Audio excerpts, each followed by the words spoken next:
Yo-hooo! Hello everyone and welcome to today's stream!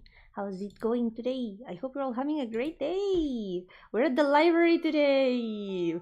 Which probably means that I should be speaking a little bit in a smaller voice, or Lisa's gonna be mad at me. we cannot speak very loud at the library. We're gonna bother all the other people that are trying to read. There's no one actually. There's no one around. We can make as much noise as we want actually. Look, there's no one around. ¿Qué tal estáis hoy? Bienvenidos al stream de hoy. Espero que estéis teniendo un buen día. Y sobre todo, bienvenidos a la biblioteca. Hoy no podemos hablar muy alto, vamos a molestar al resto de gente que no existen porque no hay nadie más en esta biblioteca ahora mismo. Pero no quiero que Lisa se enfade conmigo, así que...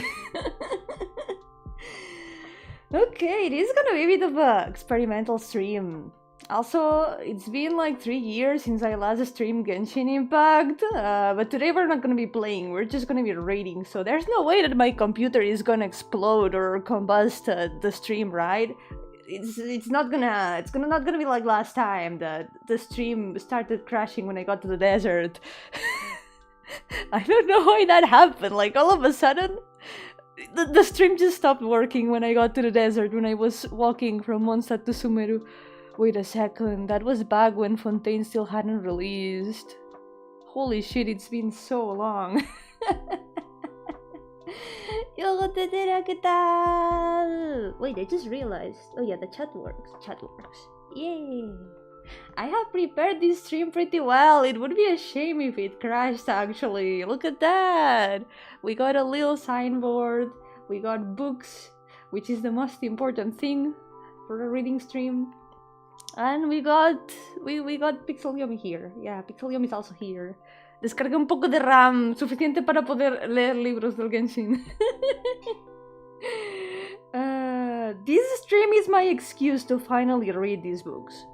Because, you know, there's... Genshin is like Skyrim in that sense. There's a bunch of books, like in-game books, about like lore, stories, fables, books of all kind. There's even like travel guides. There's historical books. A bunch of things that give you lore and a bit more insight into the world. And it's that kind of thing that there's a lot of them. There's so many of them. And very few people read them, and I'm like, okay, one day I'm gonna sit down and read them, and then I never do because I get distracted playing the game. Who would have thought? So, I'm gonna do this the best way that I know, and it's by forcing myself to do it, by streaming it. Yeah, that's how we do things here. Streaming really helps focus on finally doing something that you've been procrastinating on, and that is reading some books from Genshin Impact. We'll see. I've been wondering about doing a reading stream for a long time now, like years. It's one of those ideas that come to mind as stream ideas and then I never do it, so we'll see how that goes. I'll do my best. I'm gonna be reading a lot, so I even brought some tea. I'll be careful not to spill it on the books. That would also make Lisa mad at me. But she's the first one that drinks tea. But I don't want to make Lisa mad. I like her a lot. She's so cool. So, I have a little bit of a list of books that I have heard a lot about. Because there's some books that apparently have predicted plot from Genshin Impact, from the game itself. There's one book in particular that I have heard a lot about, and it's the main reason why I decided to do this stream, because the 2 last volumes of that book were just released a week ago in the new patch, so maybe now is the best moment to finally read it. It's a book called Vera's Melancholy, and it's also the book that I put in the thumbnail. Literally my main reason for making this stream. We're gonna be reading Vera's Melancholy first.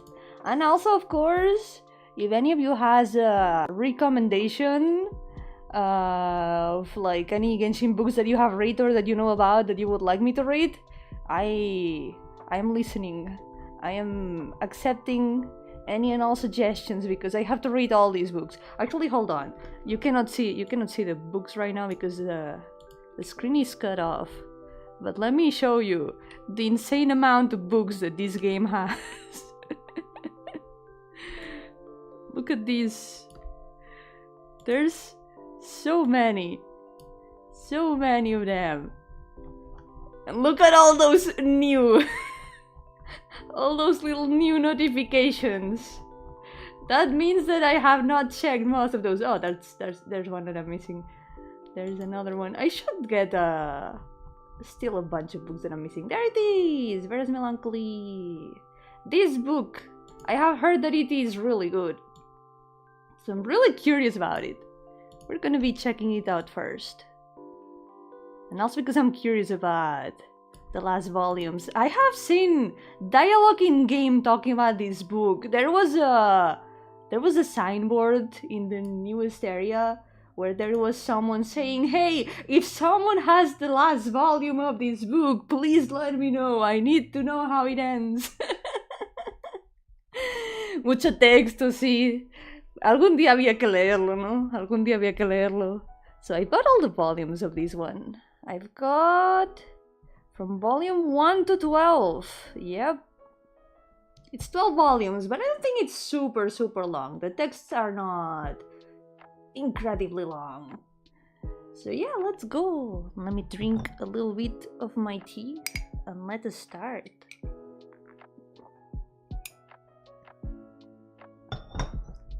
This is also gonna be a reading practice for me. Even after that many years of streaming and speaking English, you can never have enough practice, especially when you're like not a native speaker like me. All right, let's start. Let's read Vera's Melancholy. We'll see what this is about. Volume 1. Endless days in infinite worlds. There are times when I think to myself, there's nothing to do in this tiny village. What a dull place to live. This wasn't the first time that Vera had complained about her hometown, the small country village of Delphi. Her frown eased slightly as she lay on the hillside near the village, eyes closed, feeling the breeze of the early summer. Then, where in this world would you not consider dull? Her buddy Sachi asked curiously. Vera sat up and leaned forward. I believe on the other side of the starry sea is a planet inhabited by gods who can answer all prayers and wishes, and everyone bearing a wish is on a journey to get there.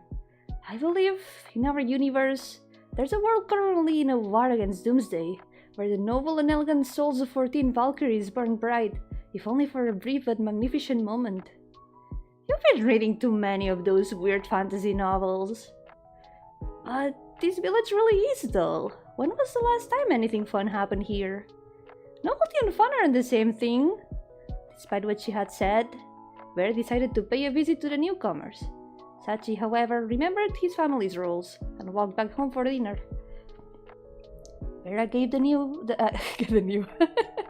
See, I do need practice.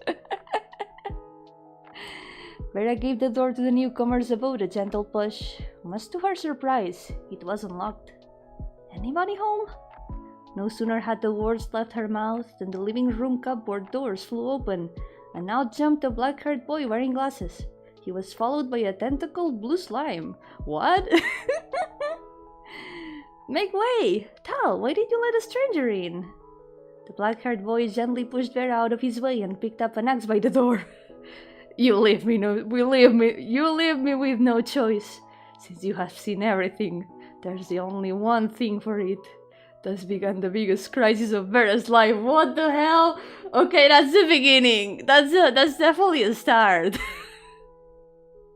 So we've got Vera that is kind of tired of her very dull hometown. She's like imagining what things would happen in long distant galaxies, which is something I have made stories with stuff like that. I do have some characters that have more or less this sort of deal to them. So that's interesting to me. And this new family that has moved in, we'll see where that goes now. Volume 2. My backyard is slightly bigger than the entire universe. All I can do now is ask you to help me. The black-haired boy, who called himself Ike, handed Vera a kitchen knife. He walked back to the cupboard and began slashing at the tentacles frantically. Come and help me close this door. If a tentacle starts attacking you, use this kitchen knife to defend yourself. Ike's glasses were now covered in blue slime, so Clay, the blue slime is an enemy. Of course. Hurry, we can let this evil demon cross into Delphi. Upon hearing his words, Vera helped Ike close the door. While they were pushing back the tentacles, Vera accidentally stabbed Ike twice in the back. Thankfully, Ike's healing spells were quite potent. I shall explain everything to you. I am in fact 1,000 years old, and this door is a gateway to anywhere in the universe. That tentacle monster is an old one from the large Magellanic Cloud. I went there to get something. Ike was covered in slime from head to foot by this point. He wiped his glasses in Vera's dress as he spoke. Is there anything else you would like to know? Who's Tal? Vera didn't seem to mind. An evil spirit that resided in the man-devouring castle. It has served me as a butler since I subdued it. Strangely, it behaved quite friendly towards you. So that's why the door was open.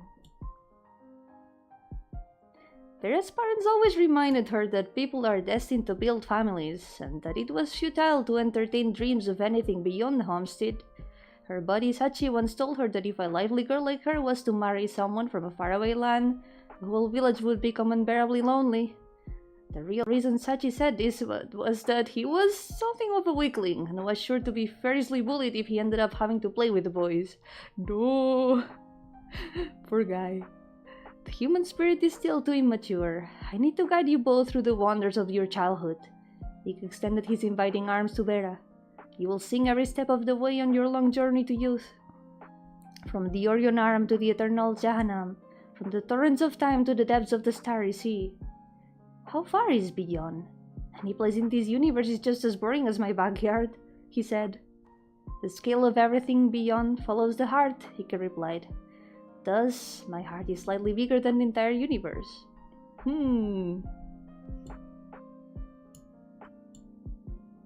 Interesting. Volume 3.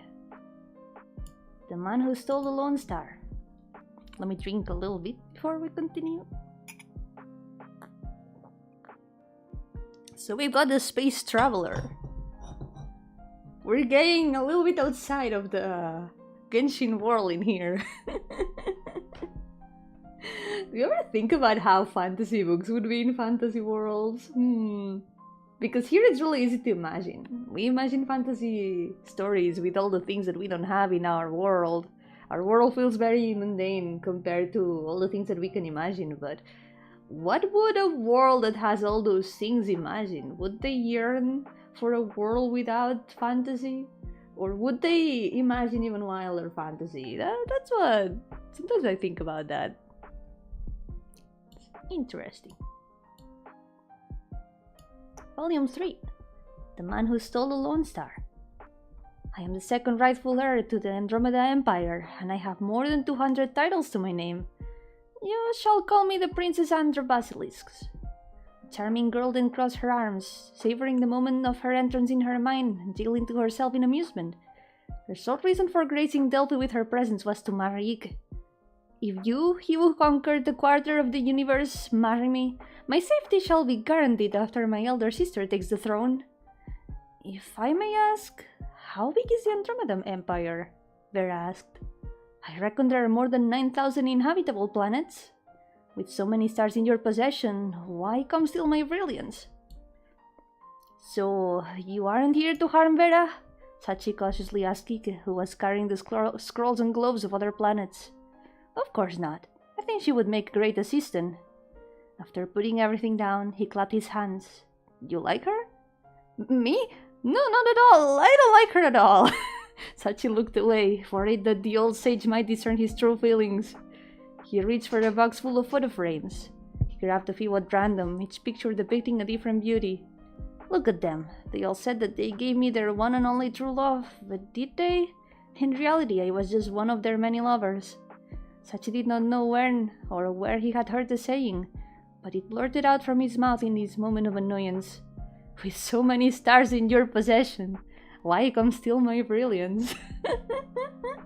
Yo, Olive, welcome! How's it going? The Andromeda Empire has been mentioned. Yeah, it is a place from this book indeed. Yeah. It's interesting so far. One thing that I noticed about the Genshin books is that, of course, you cannot fit an entire book with all its continuity unless it's a very short story. So each volume feels more like a little fragment of a chapter, but it kinda lets you see the progression of the story. Like, for example, here, a princess from the Andromeda Empire has come and she wants to marry Ike, and then at the same time, Beta kinda wants to be Ike's assistant, but Sachi's like, no, don't go! And there's this parallel between, with so many stars in your possession, why come steal my brilliance? An interesting metaphor. Let's continue. Volume 4. Let me drink some tea first.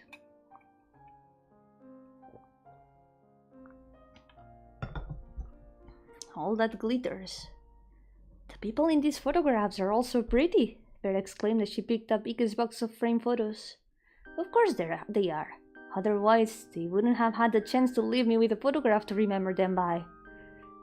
Ike had no intention of evading. After all, he was a galactic sage who was over 1,000 years old. So of course, he knew that girls were easily hurt, and that they could become trouble very easily. Ike would thus never cheat a girl. Take notes, boys. Having seen the starry host, I thus make star-shaped jewels to remember them by. He continued to explain. But those stars that shine across the universe do not belong to anyone, so it is also impossible to steal them. Vera did not understand. What are you saying? I'm saying this for the sake of a foolish fellow who isn't present right now. Pay it no mind, humans are just far too young.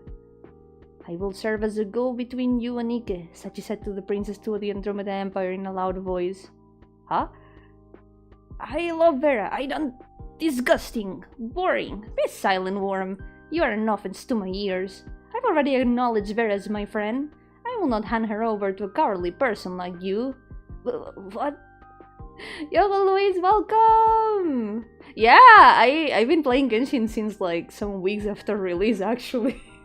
I started on the 10th of October after it released, yeah. I remember. I never played ZZZ, actually. I have never played it. But it does look cool. Even though I have never gotten into it. It has some cool characters. Okay, I'm gonna have to reread some of these parts because there was a little jump in here. The first one is an exchange between Vera and Ike, and then between the princess and Sachi. Also, I don't think we have gotten the name of the princess. Maybe we'll get to that. Volume 5. Roadside Picnic. Oh, this one's a little bit longer. When Ike was taking a nap, his servants waged a terrible war against each other. The great wizard had subdued many gods and demons to serve under him. As the most formidable wizard of his day, Ike was in command of gods and demons more numerous than the entries in a dictionary. But who was the strongest of those under his rule? The gods and demons decided to find out for themselves through battle. Unfortunately, they seemed to have erroneously regarded as their own three who were neither gods nor demons, the princess, Sachi, and Vera. Ike only slept for 2 hours, but in that time 3 stars had already been destroyed. Oh no! Kinda starting to imagine this as a like an anime with a lot of episodes.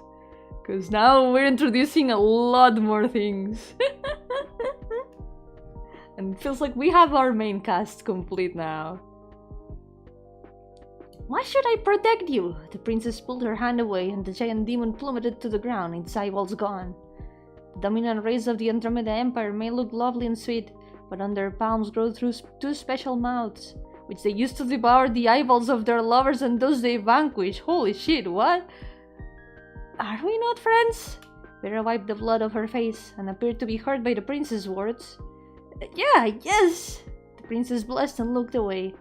I already regard you as my only friend for what happened. I was not referring to you, Vera. No! Sachi yelled as the gnarly jaws of a dragon closed around him. Do you surrender to me now? The giant dragon jeered. Surrender and concede that you are worthless, lowly rats, and I shall let you live. I surrender! I surrender! Let me go! Sachi screamed. Why, a lizard of your despicable breed should know better than to utter such foolish words. Even the gegozo in my palace could crush you. The princess gave her wrist a twirl. No, this has nothing to do with me. Sachi yelled as the dragon cast him into the sky. And just like that, the battle between the dominant species of Andromeda and the ancient giant dragon was over. Yo, Lena, welcome! How's it going? Nah, these books don't have story spoilers. This is like all additional content. It's just extra stories that you can read, but they don't have the main plot. It's book club time! The moral? You won't get hurt if you just surrender. Sachi was knocked out of the contest and woke Ikki up with the slap of a sleeper. Vera also survived thanks to the protection of the princess. Ah, you imbecile! The mere sight of you is revolting. Do not come near me. Don't talk to me. Don't look at me. Nor breathe the same air as me, you lowly scum. The princess could not have a lower opinion of Sachi. Oh my god, the princess has a very strong personality. She's certainly a character. Poor Sachi though. I mean, understandable if I was in that situation. I probably would have also run away.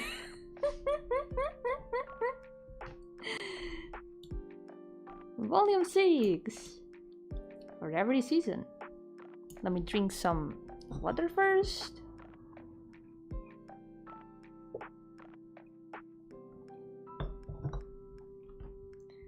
Though those things had indeed let me reread that from the beginning. Though those things had indeed happened, they were occurrences on a galactic scale. Now something more mundane was about to happen. The date of the town festival was drawing near. I suppose it's finally my turn to introduce you two to this small town, then? Vera said as she served the Princess Anike her very own braised dishes.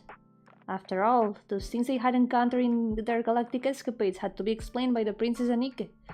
If there was any knowledge Vera had to present to them, it was the knowledge of her hometown. Afterward, the Great King's first messenger, the brave knight Huffman, strode west across 2 continents, crossing great oceans and rivers. As for the Imperial Sage, the witch from the east, she passed by her hometown on her road eastward, and then came by the land of the Nether. Thus, they finally met here. Huh, is that so? How interesting. Though she was trying hard not to let Vera notice that she did not in fact care for the story at all, the princess's acting skills required some work. So, that can only mean that this place is on the polar opposite side of this world from the Great King's capital, right? Ike said, commenting on a seemingly unimportant aspect of the tale. That's true if you think about it. Vera rubbed the back of her head with a crooked smile.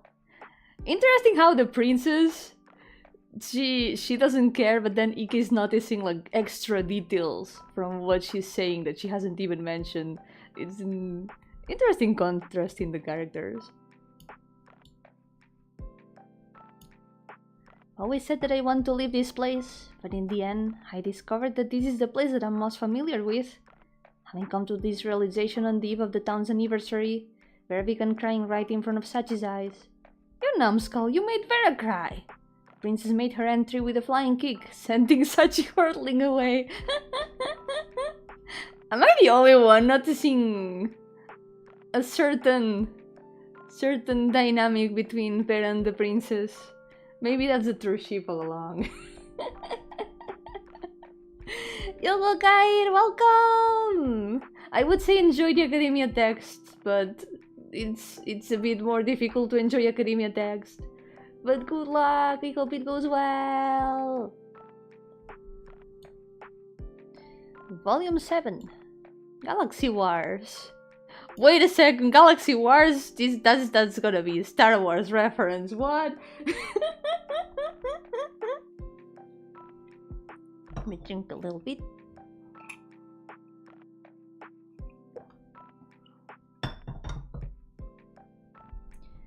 Reigniting a sun is not difficult, but I don't think the Andromeda Empire would like to see that happen, Ike said to the panicked Vera. Do you mean that the princess has kidnapped Sachi? Vera said with some shock in her voice after giving the matter some thought. How did you come to that conclusion?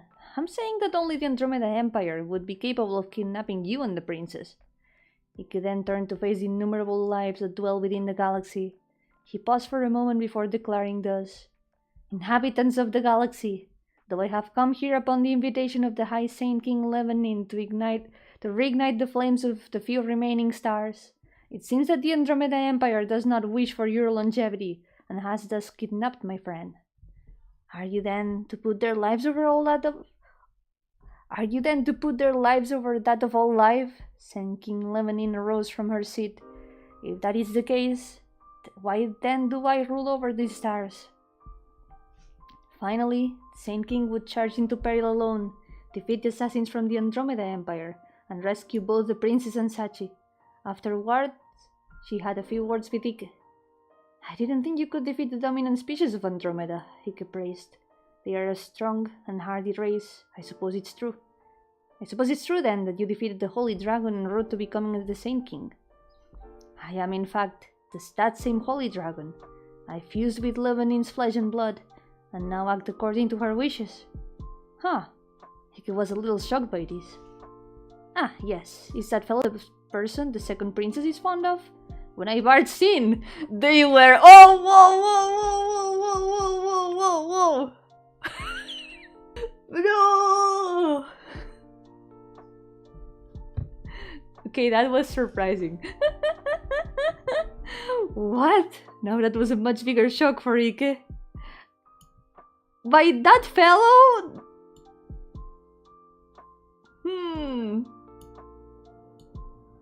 I guess that means Sachi. There's been a bit of a plot twist. Or it could be Vera. They just said that fellow. It could be either of them right now.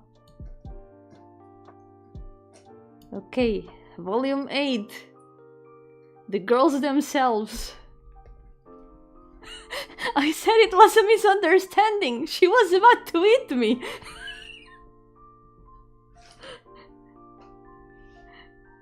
Sachi explained. I don't think she was intending to eat you, Ike said, pushing his glasses up. The dominant race of the Andromeda Empire have organs on the palms of their hands that allow them to capture and consume eyeballs. I've seen it before. Looks like some sort of lamprey. Sachi shivered a little as he said that last word. Let me finish. Ike wanted to touch his eyes, but wound up pressing his fingerprint into his glasses. Taking his glasses off, he touched his left eye. Her practice of eating eyes has two meanings. Submission, he touched his right eye, and love. Sachi also began to rub both his eyes, thinking about which it was back then. Whatever the case, I don't think the princess really understands the difference. Those who submit to her, those things she conquers, those who love her, they are all the same to her. People who can't hurt her in an imperial succession battle. Huh. No wonder those Andromeda Empire assassins kidnapped her. 2 birds with 1 stone, eh? I'm not getting involved in their succession wars. I can only help you support her better. Hey now, we're not like that. I mean, doesn't she hate me the most? And what were the girls talking about at this very moment? That may yet be an eternal mystery. So it was Sachi and the princess that, even though she said that she hated him, she kinda may have a crush on him and tried to eat his eyes, which is, I guess, cultural differences. Cultural differences, yeah, that's just... Whoa.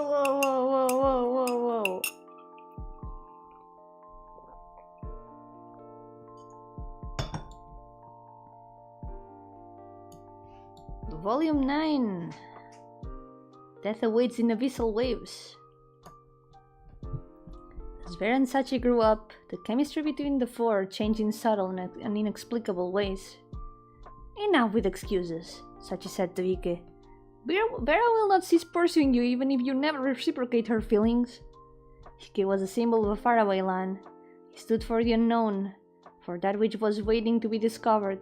A brave bird would never nest there, but would be forever adrift in the winds of admiration.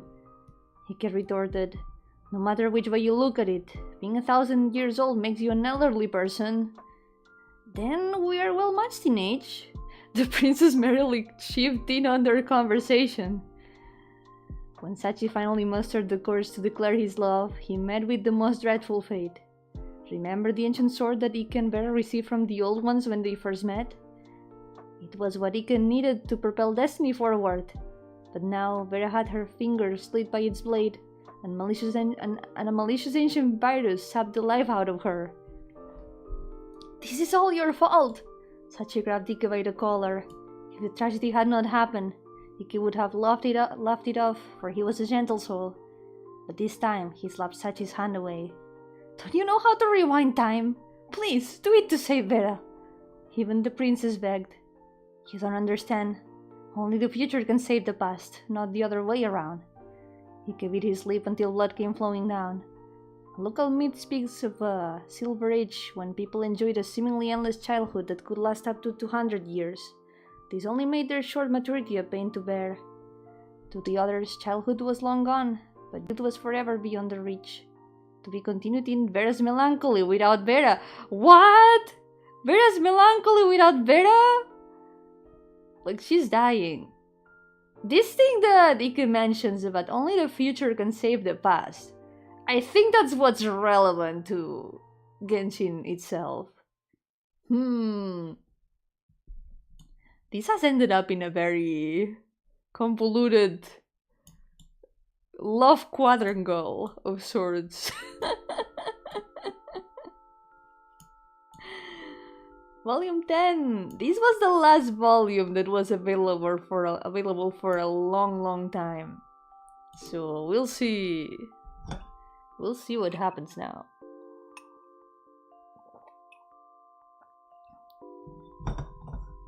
To revive Vera, Sachi, Hike, and the princess embarked on a spectacular and thrilling journey that lasted 20 years. From battling Signor Inferno to slaying the Star Devourer, the trio had rescued 2 galaxies and the Galaxy Empire, and eliminated 4 species of ruthless interstellar worms along the way. When Vera opened her eyes, she found herself in the arms of Sachi, now a hero of cosmic proportions. To the dominant species of Andromeda, 20 years was nothing more than a few seconds. The princess looked lovely as always, but her countenance was a curious mix of genuine happiness and loss.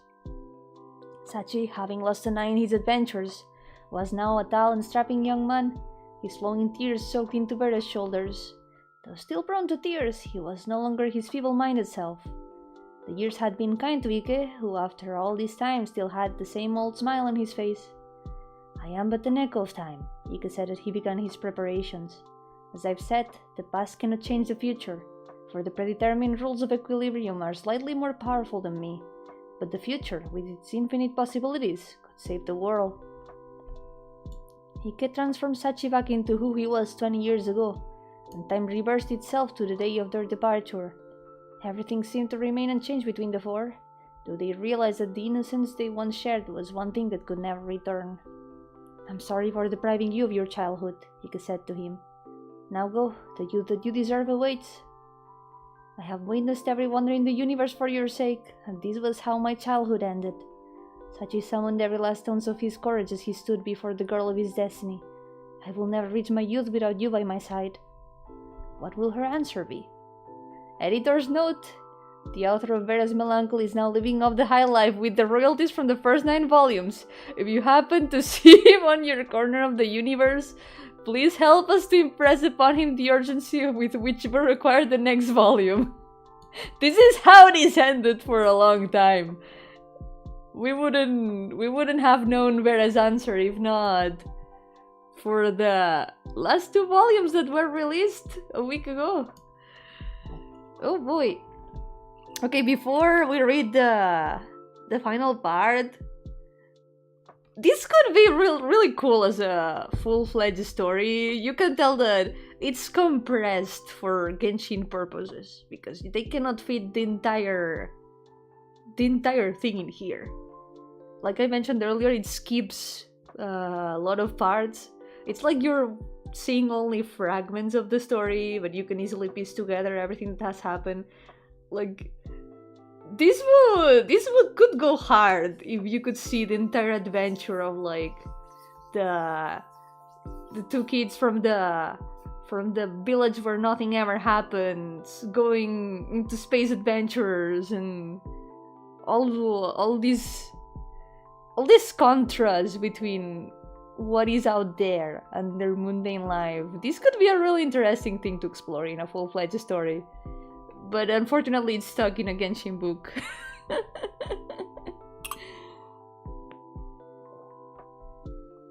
Okay. Volume 11. The beast calling out for love at the heart of the world. Of course, the story had to be set in Delphi. How else was I supposed to make good on the title of the final volume? Every day was a celebration, and every day a festival. For the boys and girls who were young no longer, nothing remained but the endless flow of happy time. Alone in his estate, Ike sat nursing a glass of apple juice. A knock came from Princess Andra Basilisk. Tal, evil spirit and butler of the manor, winced. A painful memory of its front teeth, otherwise known as the front doors, being kicked wide open, swam to mind. Ultimately, caught between its master's orders of "I want to be alone, don't let anyone in," and the prospect of his front teeth throbbing in agony, it decided to let its master fend for himself. Fortunately, Ike did not blame it this time. The silent boy, that fragment of time itself, poured the princess a glass of apple juice. What do you plan to do? The fact that Ike was actually taking a proactive interest in her affairs was a rare sight indeed. I took the very eyes from Sachi's head. Even with new ones put back in, even if time itself were turned back, I could never love another. The princess swirled her glass. In all these broken shards of time, is there really no ending meant for me? Would you truly reach across the branches of possibility to steal joy from the other versions of yourself? I suppose you're right. In that case, I'll wait. I'll wait until Vera grows old and finishes her happy little life.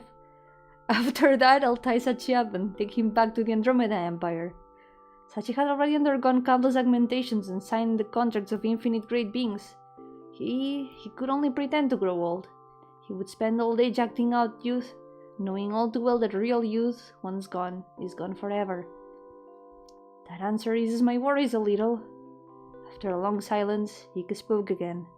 With this operation, the echoes of time have multiplied. Somewhere in the universe there may now be another me. I must find him, duel him, and merge our souls back into one. I see. They tapped their glasses together. The princess finished the last of her drink, then closed the door and left. Under the full moon and the starry sky, he went for a walk. From the hills, he looked down at Delphi. Suddenly, he took off his glasses and wiped away his tears. I love you all! I love all of you! That echo of time shouted the words at the deafening volume. It rang loudly through time itself.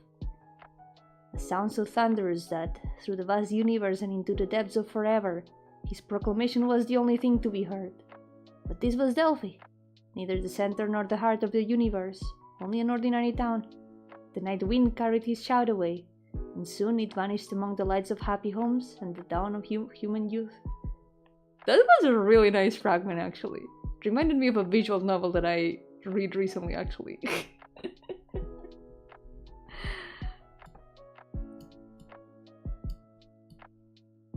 And the last one. A plea for love from the heart of the world. It wasn't long before Sachi and Vera were old enough to be engaged. The day of their wedding was already drawing near. But then, Ike sought Sachi out with a warning.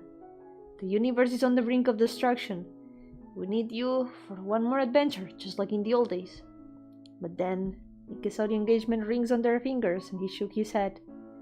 No, I had forgotten. You're only mortal now. He turned to leave, but a hand caught his shoulder. Be honest, how much do the odds change without me? Ike took off his glasses and polished them. I have plenty of familiars now. Your help wouldn't make much of a difference. You still wipe your glasses every time you lie. Ike sighed. You're the finest interstellar warrior we've got, Without you, our chances drop by nearly a third. Then count me in. If the universe falls, Delphi, the Virgo Nebula, and Veratu, they will all disappear. I must save the world. When did Vera lose her desire for adventure?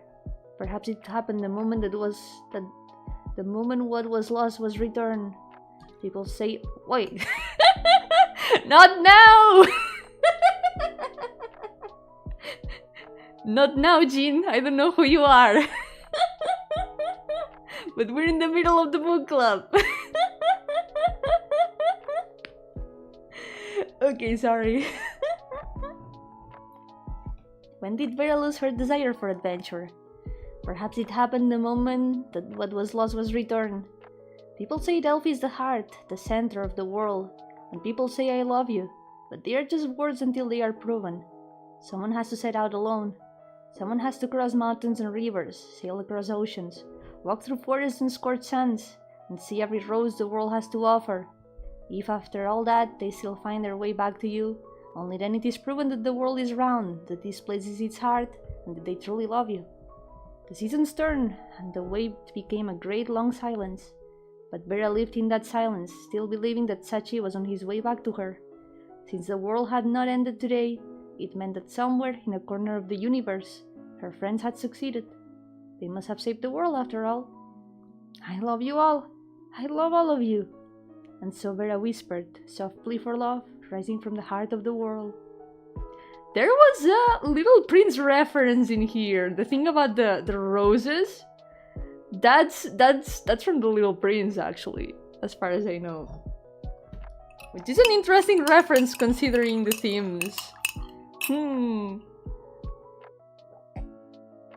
Elastic, welcome! How's it going? For now, no crazy lore drops. It has just been fiction, but it's in-game fiction, so it might have some hints about things.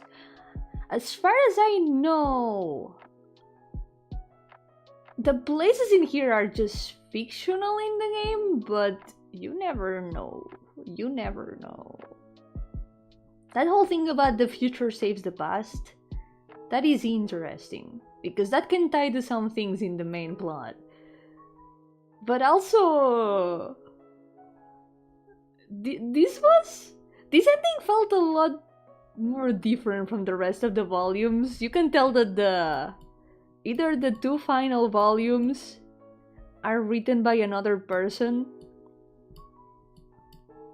or they were written much later than the others. I really like these endings, actually. That was really nice. In the end, it seems more like Sachi is the true protagonist of Vera's melancholy, because kind of like halfway the story, Vera dies and has to be saved, and then after she's brought back, she no longer really wants to go on adventures. Like, it's like childhood has ended, and she's just gonna continue her normal life. It's interesting. I think I don't have the brain to do a full-fledged analysis, but it would be cool to read an in-depth one from someone who has like read these multiple times.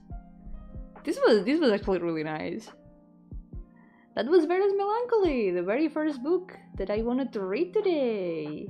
It was not that long, even though it's a bunch of volumes. That was 12 volumes.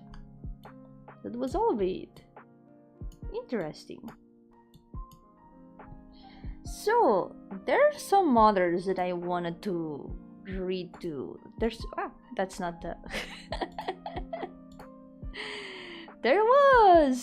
there's a couple of them that I have in mind, and one of them is right here. Well, two of them actually. One is called The Fox in the Dandelion Sea, and the other is The Boar Princess.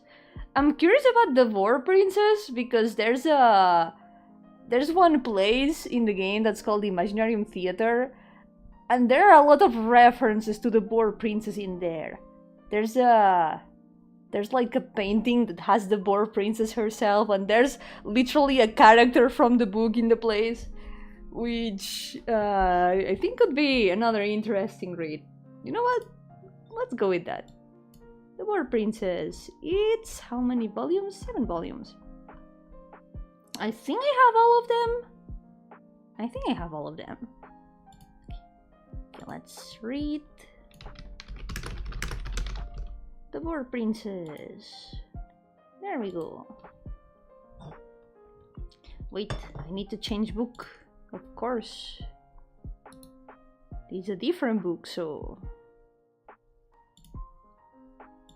gotta change book. Let's see. Let it be known that I have come prepared.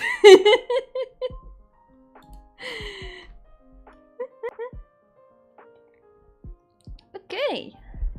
The War Princess.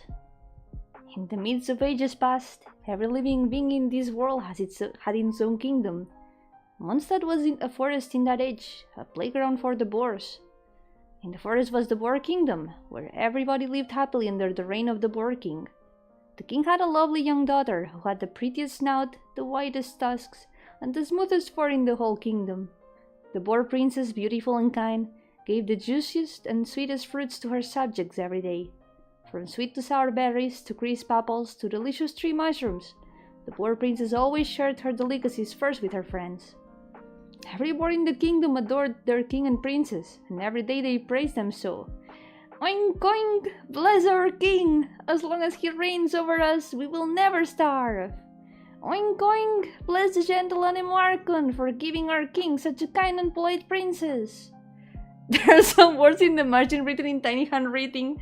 Dad, if I don't eat candy every night and I pray every day, will I turn into a wild piggy? I want to be a wild piggy because they are so tasty. There must have been some kid writing that in the book from the library.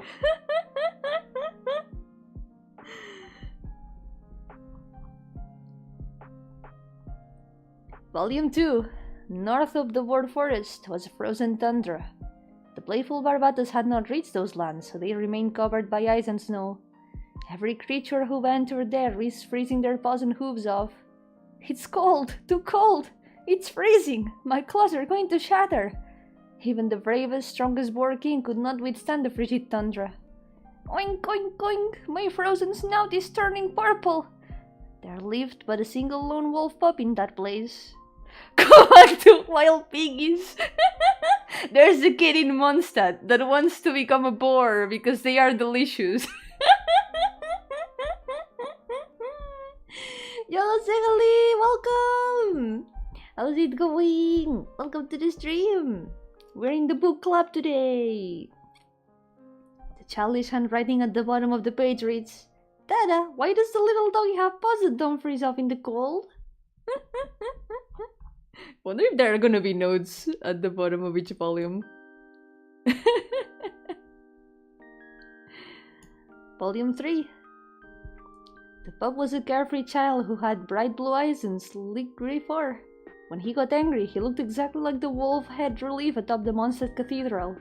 But one day, when he was hunting in the forest, he ran into the evil squirrel sorcerer, Wubaqua. Of all the beings in the ancient world, none were more evil than Wubaqua. Not even demons or dragons. Wubaqua despised everything nice, and swore to transform beauty into ugliness and turn light into dark. At the sight of the joyful wolf, anger boiled inside him. He cursed, Squeak, squeak, angry am I shall spike his heart with the coldest ice, and he will never again know the meaning of hope. With that said, Wubaqua began to curse the pup with his magic. But the rash pup gobbled him up, just like that, without the slightest warning. Wubaqua was so furious that he cursed the pup using the most foul and insulting words ever uttered by a squirrel. The pup felt the noise coming from his mouth, and only then did he realize his mistake. Oh, I'm so sorry, Mr. Squirrel. I thought you were edible. The pup wished to apologize to the squirrel, but he felt that his throat tightened and then loosened. The squirrel slid down into his stomach with a gulp. Holy shit, what the hell?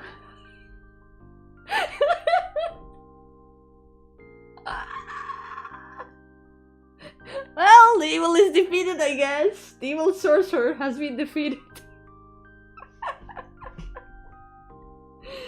I'm glad you're enjoying it, thank you. I'm not super good at voice acting, but it's kind of fun to try sometimes. Sheet of paper bearing fine handwriting is tapped to this page. Lily, this is why you should eat cautiously when you're outside. Oh my god. Volume 4. No one knew just what chemical reaction occurred in the pup's stomach, but Bubakwa's curse magically came into effect. Because of the curse, the pup's heart was pierced and frozen by an icicle. The pup became cold and mean forever after, and whenever other animals showed kindness to him, he would repay them with the harshest of words or the most woeful of deeds. In the end, every animal loathed him. From then on, every wolf in the forest spoke of the pup in this way. Woof! What a selfish wolf he is! Such an obnoxious kid! Woof woof! So what a heartless wolf he is! Let us stay away from him! One by one, the pup lost all his friends. The forest welcomed the lonely pup no more, so he had no choice but to head north. The blizzards that blew in the northern tundra kept most creatures away, but with his heart already frozen solid, the pup was no longer afraid of the cold. He decided to settle down there and became the lone wolf that roamed the tundra. Young girl has written in the corner of the page, Dada, but where did Bubakwa go? Don't worry about it, kid. Don't worry about it. You'll understand. You'll understand when you grow up and read this book and realize that it's messed up. Oh boy.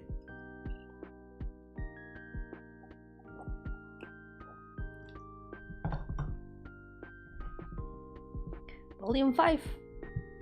One day, the poor princess heard about the pup and was deeply saddened by his story.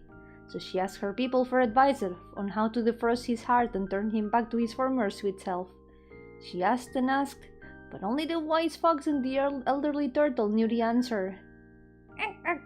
Only sincerity and fire could melt such evil eyes. The fox replied, Friendship demands sacrifice. No friendships come without sacrifices. I apologize for not knowing how to make funny sounds. The trustworthy Grandpa Turtle said. The clever boar princess knew right away what she had to do. She dried her tears and curtsied to the two wise animals. Oink oink, thank you. I would like for you to come and see the pup with me, so that you can be the first to witness our friendship. When the fox and the turtle heard the boar princess was willing to invite them on a royal trip, their hearts were filled with joy. They set out with the princess and headed north. Handwritten noise, seemingly from the young girl's father, is taped to the page. Turtles can't make noises, no matter how hard they try. The reason Grandpa Turtle apologizes for this is just because he's very polite. Thank you, Grandpa Turtle. Volume 6.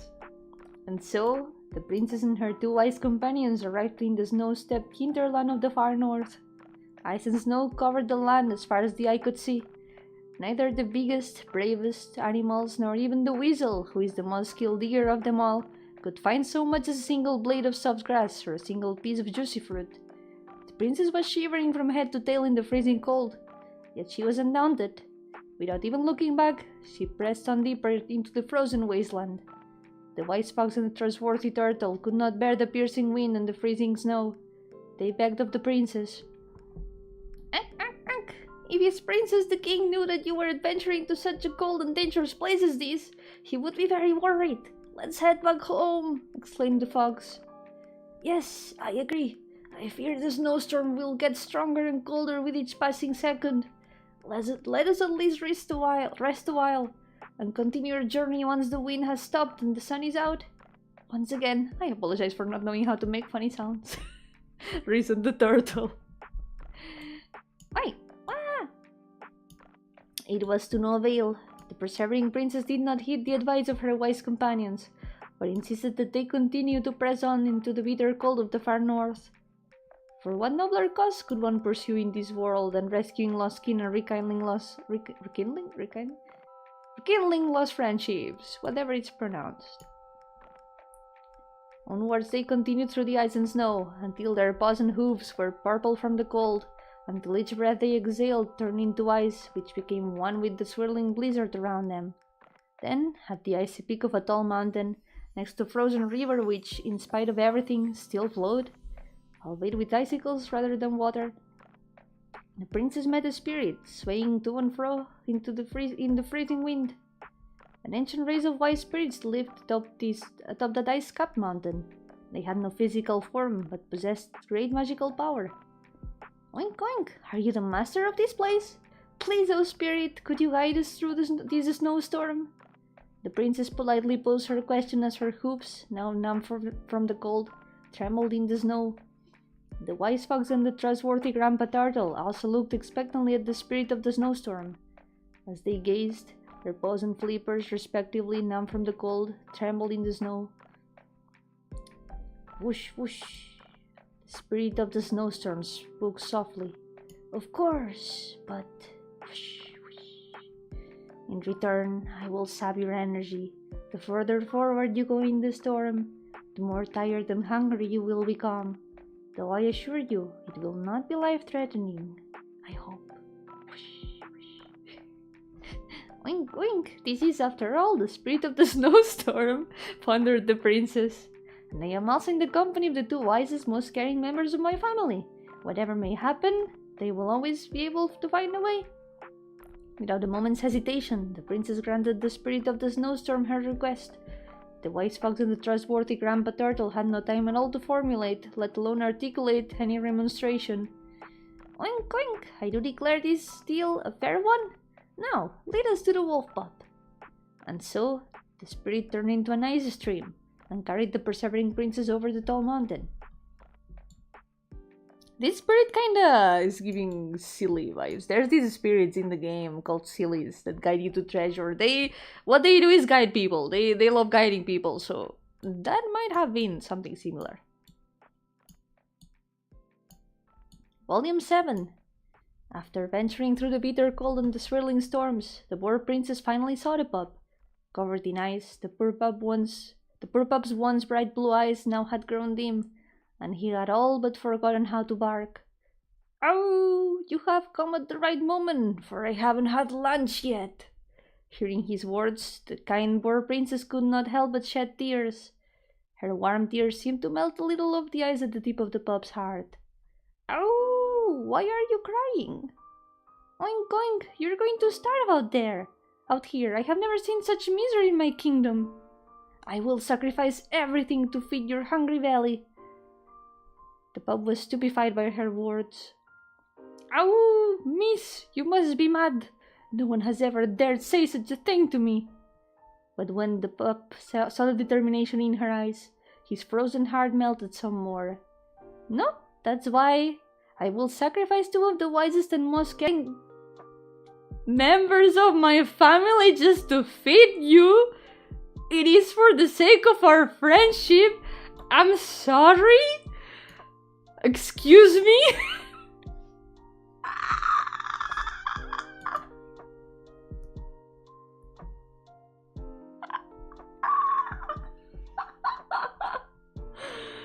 Okay, I need a moment. Whoa! Whoa, whoa, whoa, whoa, whoa! No way! The fox knew what horror she meant and attempted to run, but he was pinned to the ground by the pup and the poor princess. Grandpa Turtle was so frightened by the sight that he retreated into his shell. The pup and the poor princess enjoyed a delicious appetizer of fox out in the snow. Next, they found a cave, picked a few mushrooms, built a fire with some moss, and treated themselves to a tasty turtle soup.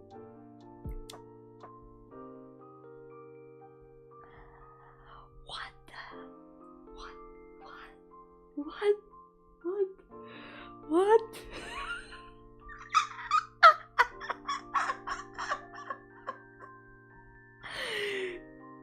Jesus Christ! Holy shit, what?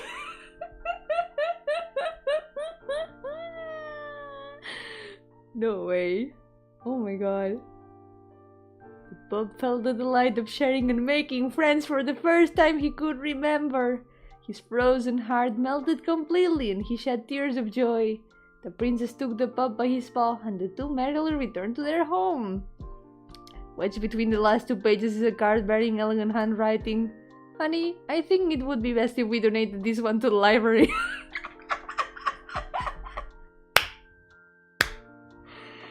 Okay. That was the War Princess. I did not expect this. That was unexpectedly messed up. Whoa! I guess they would donate it so their daughter doesn't read this. But if it's in the library, any other kid can see this story. Whoa! Whoa! Whoa! Whoa! Whoa! Whoa! That was messed up! What the hell? It does have this vibe that old fairy tales have, where very messed up things happen and are more like cautionary tales. But this one doesn't feel like a cautionary tale. It's just messed up. It's just so messed up. What? The War Princess is sick! Whoa! That's insane. Oh yeah, Spirit of the Far North might also be a fae like Flint's or Linnea. That could be true. That's true because fae are now canon in Genshin Impact. They have been for some months. Cannot forget that. Okay. Wow. That was something. Reminds me of that movie that just came out about the beavers. Wait, what movie about beavers? What happened? What, you know what? If it reminds you of this story, maybe it's better that I don't know. maybe we are happier not knowing. That was a twist, and the fact that it happens in the final volume, it just hits out of nowhere. Wow. Okay, the other one that I am pretty curious about is the Fox in the Dandelion Sea, which also has animals. I hope that nothing that bad happens. I've heard good things about this one too. At least in game, it seems like it's a story that is pretty well loved in the setting itself. So, let's read it, why not? Let me update the title.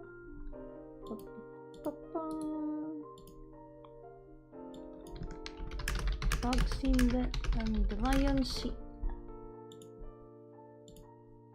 It looks a bit small in the screen, but I think it's readable. It's not Dark Thing, it's a kids movie. I don't think I've heard of it. I'm not very up to date with the current movies and anything, actually. I live under a rock in that sense.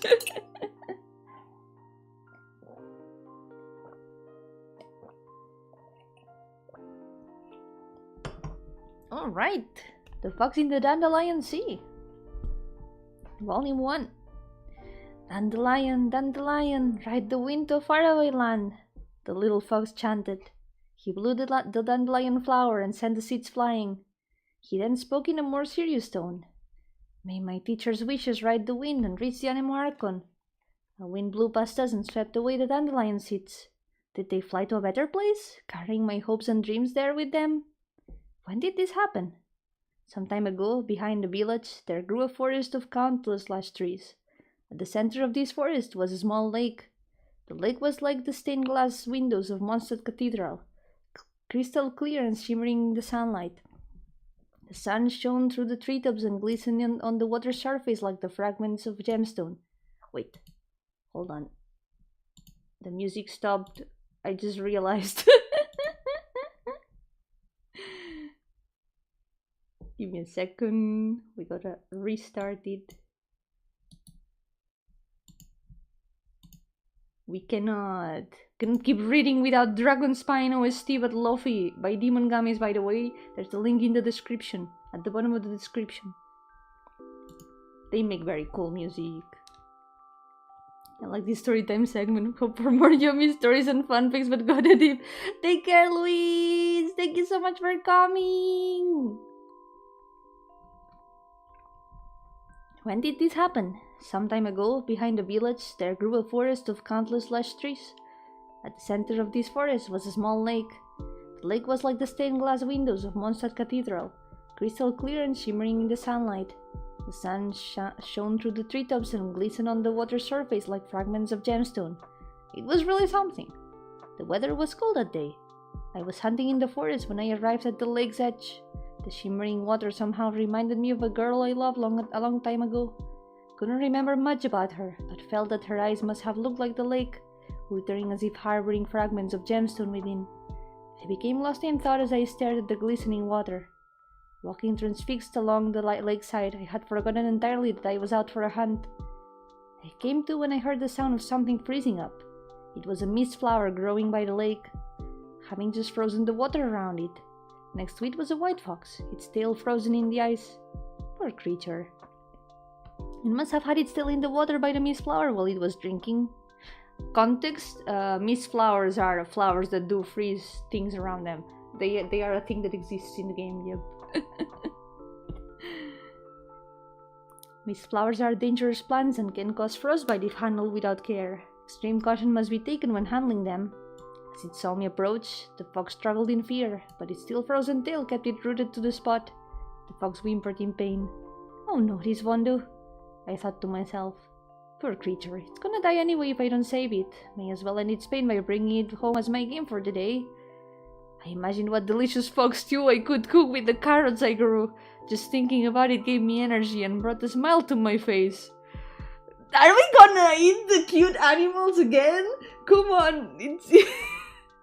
Another fox already ended up turned into food in the last story. Come on! These are all Mondstadt stories. What is wrong with Mondstadters and eating foxes? Holy shit. So I took out my hunting bow and slowly walked towards it. Be good and stay put. Be good and stay put. That's what my father's father had taught me. When I went fox hunting, I always chanted his words silently, so that my hands wouldn't shake when pulling the bowstring. But just as I was about to release the arrow, the fox lifted its head and looked me straight in the eye. It had eyes like the lake, glistening as if harboring fragments of gemstone within. My heart began spinning, as if a strong wind were blowing inside it. My arrow missed its target and instead smashed the ice, releasing the fox's tail. The fox raised its tail and looked at me once more before running off into the forest. I came to my senses and began the chase. But who in this world can run faster than a fox? Gradually, the fox began to shrink into the distance, eventually turning into a white spot. "Hey, don't go!" I shouted, barely catching my breath. After hearing my words, the spot seemed to slow. Is it waiting for me? I pondered. If running for its life, a fox is able to shake off anyone in no time. Foxes are strange animals. Even when running on a flat plain like at Windrise, where one can clearly see for miles ahead, they somehow still seem to disappear from view. It's almost as if they run into another world. This led me to my conclusion. The fox must be waiting for me. Convinced of this fact, I chased the glittering white spot for hours on end. Suddenly, chilling wind began to blow. I stood there shivering, and what I saw next astounded me. How can this be? Suddenly, instead of one, there were now 2 white spots. More appeared. 3, 4, 5. They seemed to grow in number as the winds blew. Eventually, I lost track. Suddenly, with a stinging sensation, one of them flew directly into my eye. Upon inspection, I discovered that the spots were in fact nothing more than dandelion seeds floating in the wind. The fox had disappeared. I laughed at my own foolishness and went home. For supper, I had carrot fox stew, though without fox, or any other meat for that matter. The gods know how much I hate boiled carrots without meat. I felt starving, and in time fell asleep. I woke in the middle of the night to something stirring outside my door. Yeah, publishing house has barely any Mondstadtian works. That makes a lot of sense. Now that explains a lot of things. Volume 3. Having failed to catch the fox, I went to sleep with only tasteless boiled carrots in my stomach. If not for what happened next, I would have forgotten about the fox by now. I awoke with a start to strange noises coming from outside my door. Perhaps boars have come to eat my carrots? I hopped out of bed and opened my door. To my surprise, there stood a tiny little white fox. Its fur was so white that it glowed in the dark, not unlike the way sunlight sparkles on water after filtering through the treetops. This must be the same fox from earlier. I thought again of those eyes that looked like gemstones in the water, gazing at me as if from the depths of my heart. And so I walked over to the fox, unarmed and with tired eyes. This time, it stayed still and waited for me in silence. The closer I drew, the greater in stature. I don't know how to pronounce that. Help. I just realized that I haven't changed book. Hold on. Shh. No one realized the book has always been blue. Yes, it has always been blue. By the time I stood before it, it had magically transformed into a human. She was a tall and slender woman with a swan-like neck and pearly skin. Her eyes sparkled like gemstone fragments in pools of water. In the darkness they seemed to shine like rays of sunlight on water after filtering through the treetops.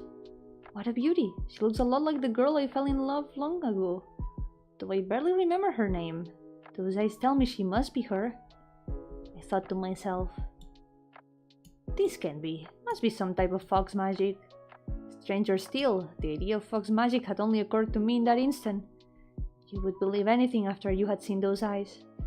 For all the magic and transformation I had witnessed, nothing amazed me quite as much as the gemstone legs of her eyes. For a while, we stood silently in the dead of the night, and at last she spoke. Though not in our common tongue, I somehow could understand her. Some other magic, perhaps. I would have died by that lake if you had not come in my hour of need. She paused and continued.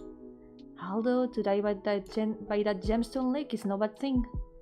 We foxes are grateful beings, so you must let me return the favor.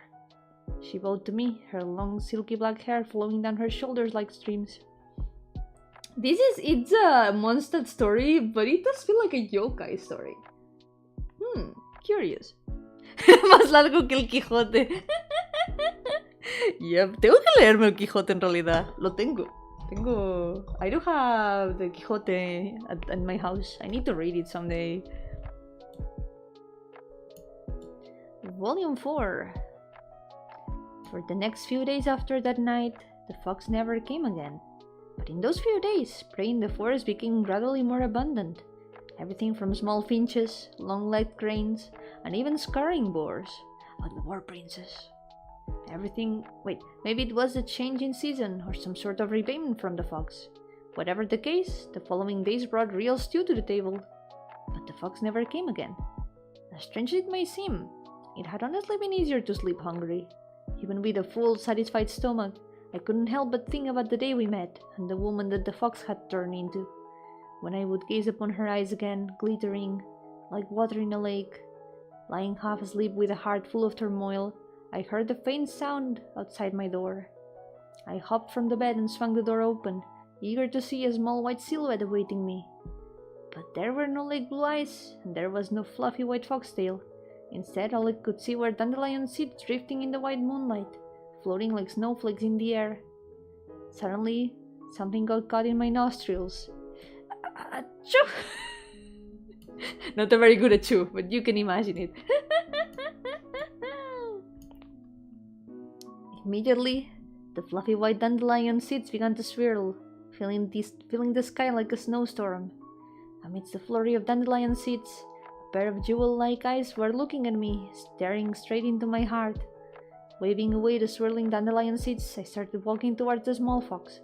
The fox raised its ears and its furry tail faded across the grass as it turned and disappeared into the depths of the forest. I hurried and followed closely behind. In amongst the darkness and the mud... Give me a second. This is reading practice for me too.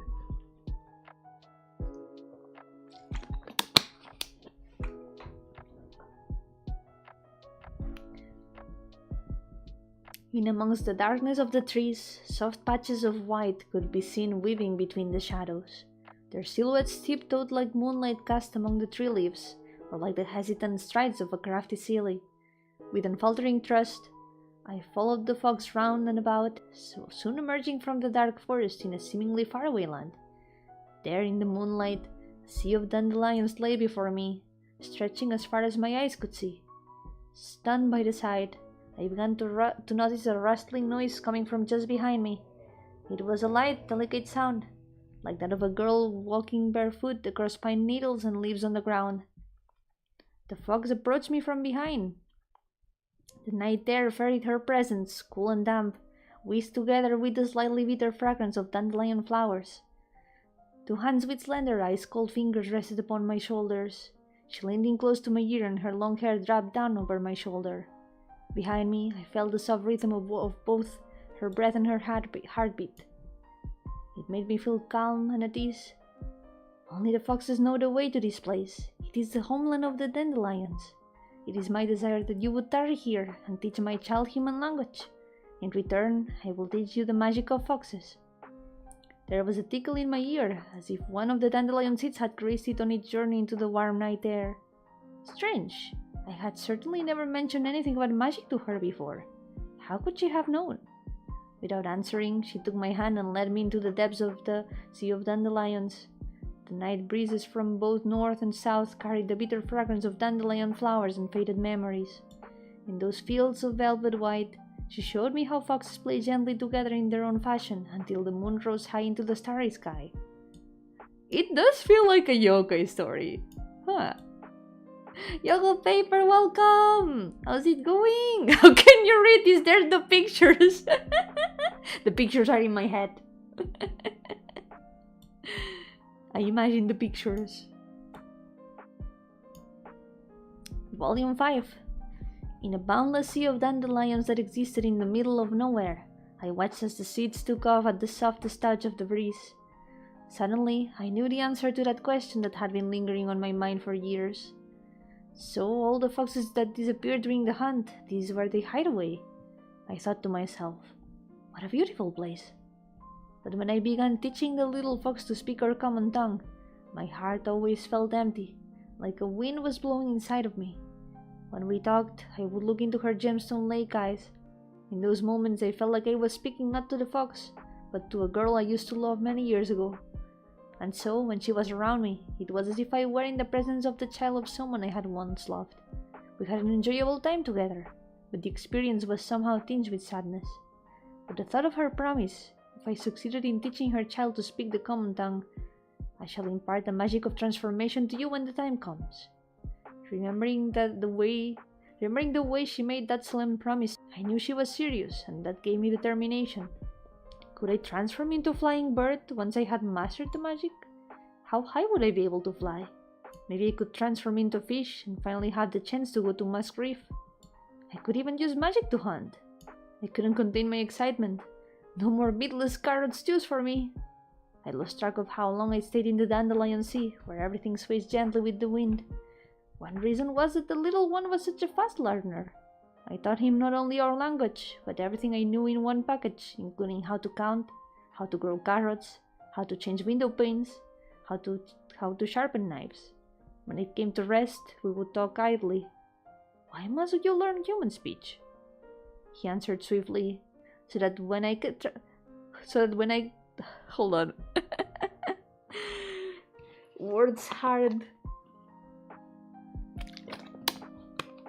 He answered swiftly, so that when I transform into human, I can befriend them. I continued, why would you want to befriend the humans? He dropped his gaze. Yo, Johnny Cat, welcome! How's it going? Welcome to the stream. We're in the book club today. We're at the library. Volume 6. Why must you learn human speech? On one occasion, I asked the little fox this question. He answered cheerfully in the common tongue, so that when I transform into a human, I can befriend them. Why would you want to befriend the humans? This seemed to make him sad, and he dropped his gaze. I saw a boy in the distant forest. He was dressed in grey. He looked and had eyes like a wolf, he added. I had just mastered my magic and was running around excitedly on my hind legs. Running on grass was fun. But sadly, due to the difference in height, a fox can see or smell the same things that a human can. I'm sure you can guess what happened next, teacher. Suddenly, I realized a horrible truth. I was lost. There was pain in his voice as he relayed the events of that day. In the end, he had wandered into some faraway wood and encountered vicious monsters. Just when he thought he was done for, the grey lupin voice suddenly leapt out of the forest and chased away the monsters. Without a word, he then turned around and vanished into the woods. If I could transform into a human and speak their language, I could track him down and make friends with him, he said gleefully. I couldn't help but ask when I heard his reply. Am I not your friend? The little one answered sincerely in the common tongue. Mommy told me that it's different because you're my teacher, but I would only hurt you if I tell you that. He tilted his head in befuddlement. His fluffy tail patted the surrounding dandelions as he pondered over this difficult issue. I know, he burst out. If I know something that you don't, that would make me your teacher. If we are both teachers, that would make us equals. Then we can be friends. Still unfamiliar with the common tongue, he did his best to get the sentence out quickly. Teacher, please allow me to teach you some magic that only I know. Volume 7. Teacher, please allow me to teach you some magic that only I know. Still unfamiliar with the common tongue, he did his best to get the sentence out quickly, eager to befriend me. He picked a little dandelion. Dandelion, dandelion, ride the wind to a faraway land, the little fox chanted. He blew the dandelion flower and sent the seeds flying. He then spoke in a more serious tone. May my teacher's wishes ride the wind and reach the Anemoarchon. A wind blew past us and swept away the dandelion seeds. See, the Anemoarchon has just answered my wish, he exclaimed merrily. What wish did you make? To become friends with my teacher. He lowered his head abruptly. It must have been tiring to teach him to speak your language. Our mouths are structured differently from yours. I must thank you for your effort. We had not noticed the mother fox approaching. Her eyes were like bottomless lakes, and the little fox quietly hid himself among the dandelions to escape her gaze. When he has mastered the human language, I thought to myself. When he has mastered the human language, she spoke softly.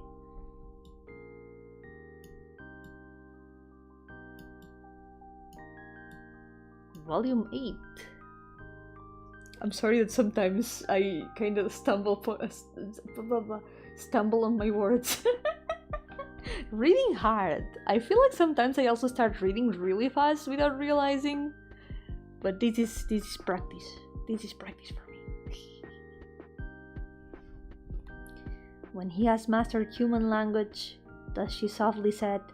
I looked at her face, mesmerized. I couldn't hear what she said after that. The mischievous night breeze was laden with dandelion seeds, which muffled her words. Or perhaps that was her native language, the language of dandelions?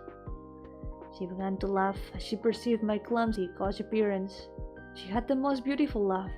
The curved pupils in her eyes glistened like two crescent moons shining on ripples in the lake. Now, tell me then, why is it you wish to learn fox magic? I want to learn to transform just like foxes do. That way I could turn into a bird and fly to the highest of heights. And behold places that were once too far for my eyes to see. That was my reply. Ah, yes, no longer will I need to lie in wait among the bushes while hunting. Instead, I will be able to freely soar high above like a falcon. As I kept thinking to myself. As I was thought to myself, the dandelion seed in my hand began to float up towards the moonlight, almost as if it had heard my thoughts. I see. She lowered her head slightly and her long, black hair flowed down her neck like a waterfall, glistening in the moonlight. Her pale white skin shone brightly, seemingly reflecting the wisps of clouds in the night sky above. I couldn't take my eyes off her. After a moment, I quickly turned my gaze away as I started blushing again. Foxes are free animals. They would never cover their beauty because of shame like humans do. Although this certainly wasn't the first time I beheld her, every time the moonlight shone upon her long hair, I couldn't help but blush and look away. She turned her face in thought for a moment and let out a gentle sigh. She seemed rather displeased. We sat amidst the dandelion sea, not saying a word. A long time passed, long enough that I started thinking that she might be angry with me. We foxes are grateful beings. They will teach you the magic of transformation and so fulfill your wish. The fox said, turning her face towards me. Her lake blue eyes shone in the moonlight, and it made me feel at peace. Thank goodness, she wasn't mad at me. For some reason I could not clearly name, I quietly heaved a sigh of relief. My dude, realize she might be the same. She might be the same girl from your childhood. Yeah, thank you, Johnny Cat. I'll do my best. The important thing is to practice in the end. There's no reason to be ashamed if you try. Yep. Volume 9. Foxes are clever animals, clever and cunning. The little fox learned very quickly and could sometimes even ask questions that would stump me. For human speech is complicated and intricate, nothing like the innocence of animal speech. Sometimes, language is like a yarn ball caught in the paws of a cat. It catches here and there again it catches a student's tongue, sometimes even tripping a teacher up.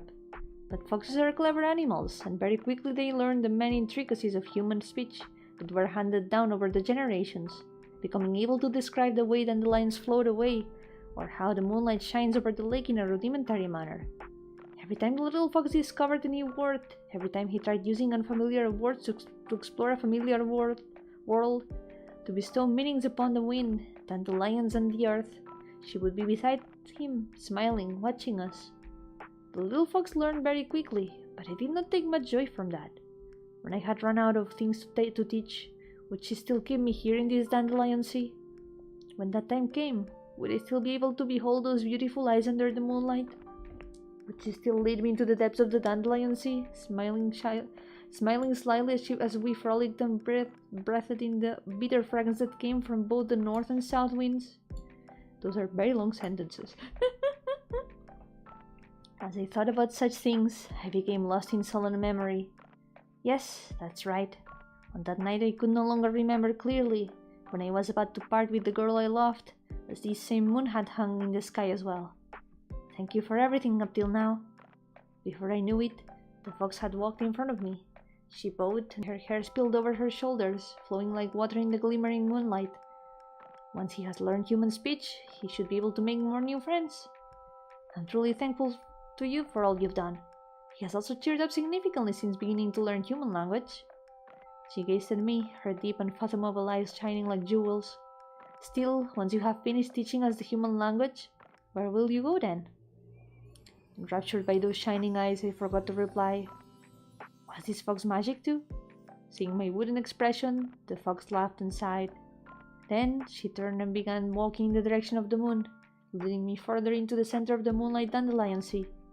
Seeing this, the little fox swished its tail from side to side and burrowed into the dandelion fields. Volume 10. Is this the last one? Okay, it's the second to last one. We're getting to the end. I'm intrigued at how it's gonna end. Like, how are they gonna tie everything together? The little fox kept waving back to us as he walked. His figure grew smaller and smaller until it became a tiny white spot, which blended into the dandelion sea and slowly faded away. After he had gone, the mother fox turned and walked over to me. The closer she drew, the greater in stature she became. By the time she stood before me, she had transformed into a human. She was a tall and slender woman with swan-like neck and pearly skin. Her eyes sparkled like gemstone fragments in pools of water. In the darkness, they seemed to shine like rays of sunlight on water after filtering through the treetops. What a beauty! She looks a lot like the girl I fell in love long ago, though I barely remember her name. Those eyes tell me she must be her, I thought to myself. For all the magic and transformation I had witnessed, nothing amazed me quite as much as the gemstone lace of her eyes. For a while, we stood silently in the boundless dandelion sea. At last, I could no longer contain myself and opened my mouth. Is this the magic you wanted to teach me? The magic of transformation? It is. I am most grateful to you for all your help over this long period. She bowed to me, her long silky black hair flowing down her shoulders like streams. Although saying farewell to the little fox left emptiness in my heart, I soon became exhilarated at the thought of the transformation magic I was about to learn. Could I transform into a flying bird once I had mastered the magic? How high would I be able to fly? Maybe I could transform into a fish and finally have the chance to go to Musk Reef. I could even use magic to hunt. I couldn't contain my excitement. No more meatless carrot stews for me. Then I shall ask you to stand still. She walked circles around me, her stature growing with every pass. No, not just her. The dandelions were also growing in size. They had only been at my ankles when she started, but now stretched to over my waist, growing as if turning into towering trees. It was only when I started to feel strange that I realized the fox had become a giant. Or maybe you have become small! That's a transformation magic. I started to feel strange, and then I noticed I had turned into a dandelion. Even if I wanted to protest, the dandelion had no mouth nor tongue for me to make a sound.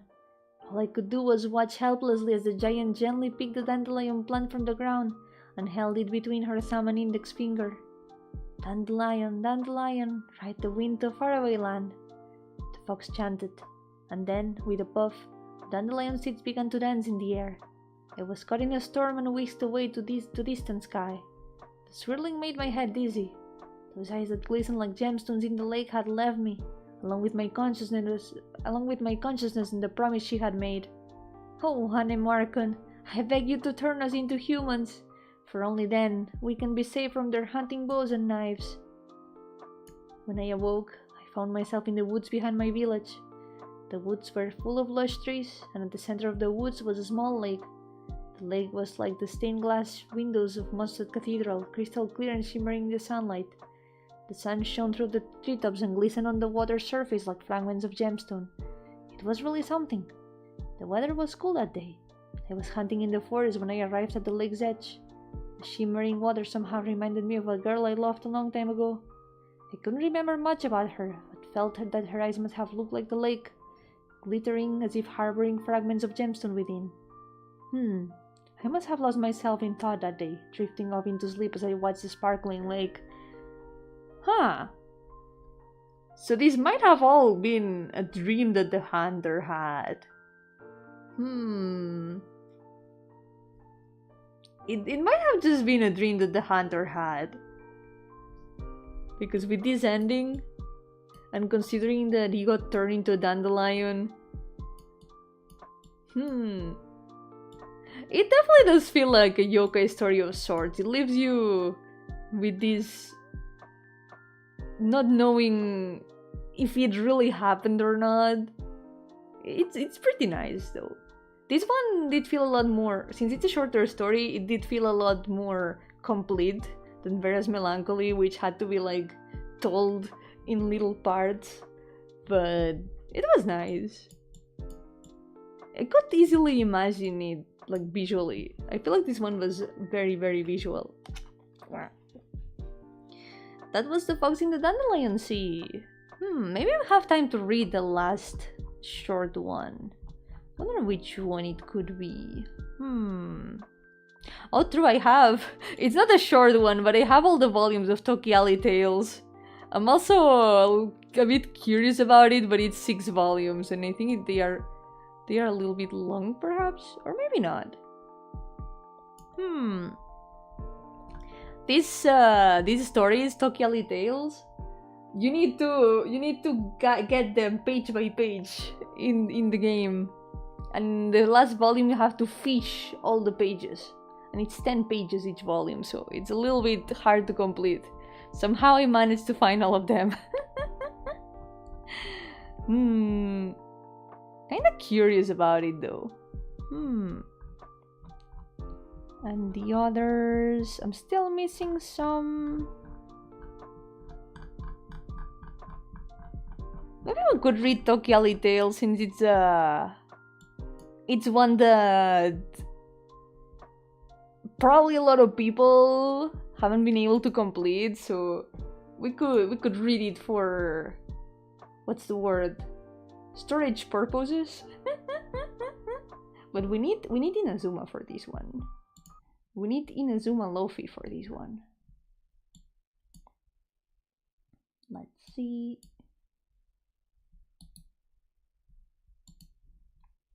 Let's go. Let me update the thing. Let's change our book.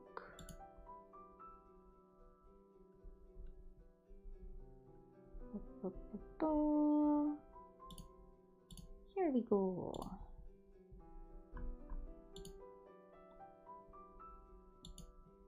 And now let's boot.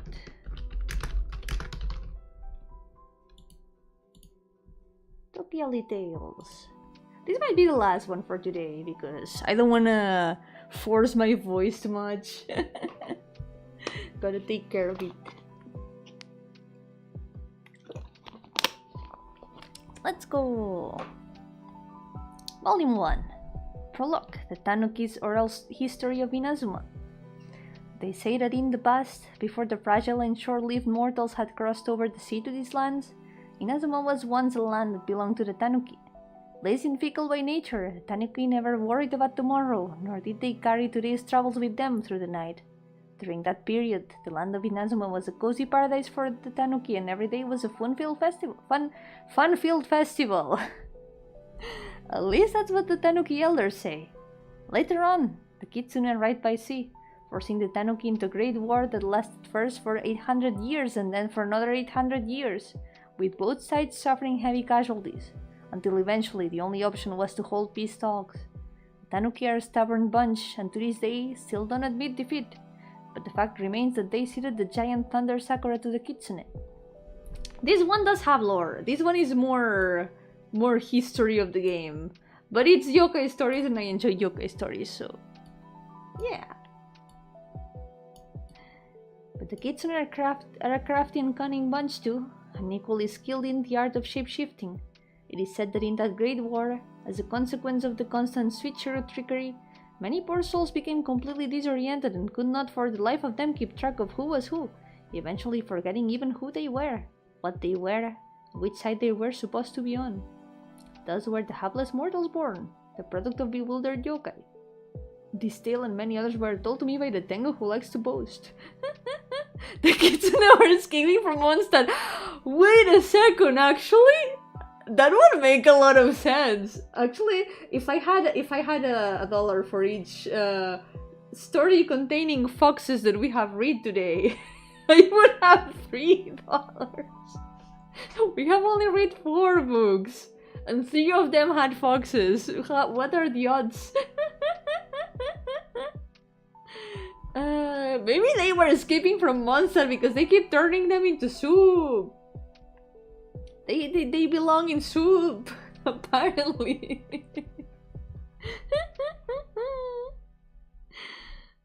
Volume 2.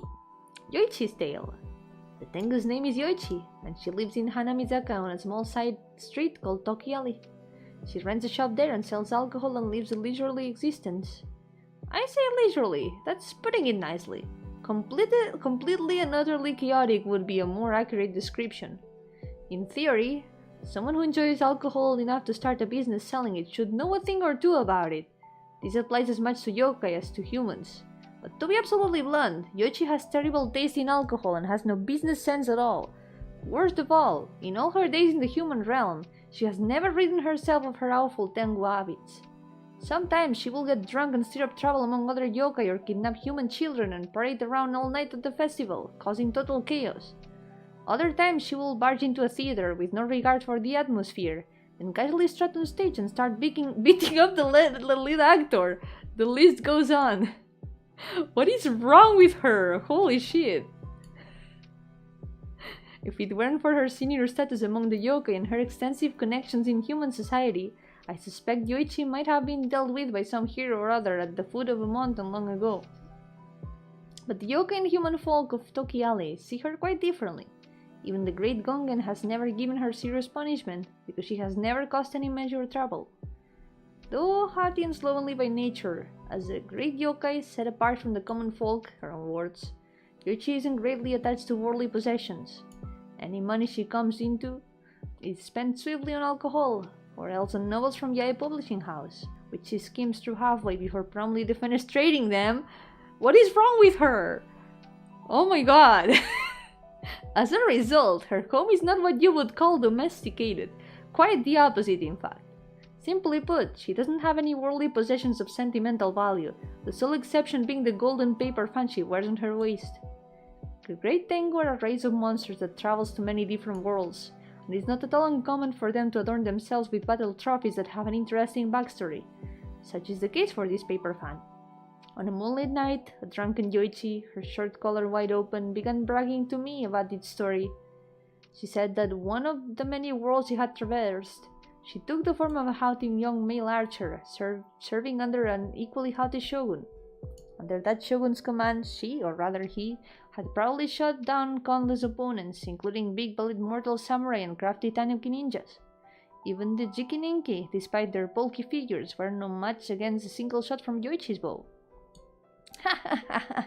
You are truly a great soldier. Your vision is skin like lightning, just like the Great Tengu. At that age, the conceited shogun tended to laugh in a loud and obnoxious manner, which was most unseemly. After that, Yoichi made numerous contributions for the shogun, executing many monsters and unfortunate mortals. It goes without saying that she probably made some of the stories up, but what she truly became renowned for was the final battle of that world, a world in which she spent 100 years. In that naval battle, the shogun and rebels braved storms to fight bloody battles between the straits. The monsters numbered at least 8 million, maybe 8 million more than that, while the mortal samurai must have numbered in the tens of millions. In terms of casualties, the head count cannot be known, but what is known is that 800,000 ships sank in the course of the battle. Yoichi reached this startling tally with my assistance as she was vomiting up a bellyful of wine by the window. Yeah, I think maybe she counted a little bit more, perhaps.